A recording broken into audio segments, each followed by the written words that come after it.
there's a controversial enterprise because it's taking up a hotel in a local area.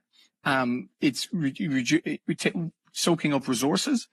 And then for the ultimate beneficiary of these lucrative contracts to not be contributing back to tax, like, is crazy. And that's why, like, I'm just so, I get so animated because I don't understand how none of the opposition are really calling this out. And I'm like, do they not get it? Are they not looking? Or are there other more malevolent reasons why they're not doing it? And it just puzzles me. And what's your hypothesis then? What do you think is going on? Is it just basic incompetence, or is it something deeper than that? Because you've already said that some ex-politicians were involved in lobbying on the commercial side of all of this. I can understand why. There's money to be made.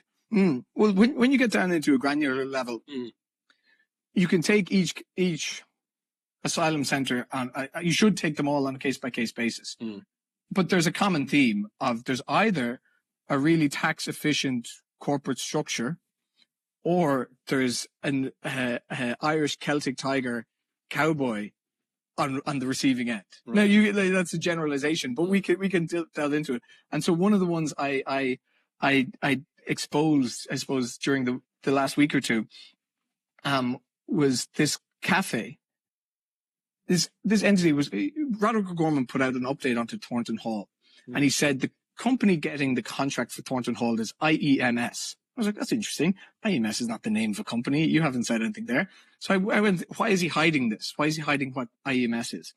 So I went and looked. The full name was IGO Emergency Services, right? So, okay, we were IGO Emergency Services. Realized IGO Emergency Services is just a business name, and it's ultimately owned by a cafe called IGO Cafe Limited. I'm like, wait a second. A cafe is in receipt of 30 million euro contracts every year to run the most controversial operation in the country at the moment. Who's this cafe? You delve into who the directors are. It's an Irish company. Yeah. I'm surprised you haven't seen this. This is brilliant.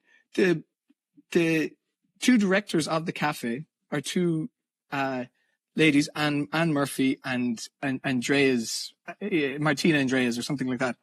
They're like, who are these people? The company, they've just paid themselves, according to the last accounts, 1.3 million in director's fees.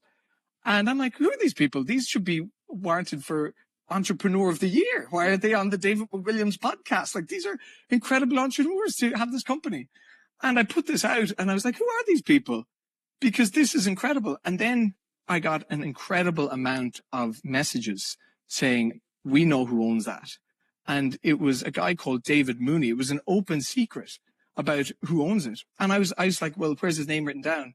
And then we went to commencement notices, construction commencement planning notices. And we saw that on that notice, he had written his name down as the applicant, yeah. And then you get into, okay, well, who's this guy? And then interestingly, what we found was local politicians have all been into his cafe and taken photos. Like, so he's really politically connected. And I've called this out. And there's been no response. No response. And this is where we get into why aren't the media picking things up?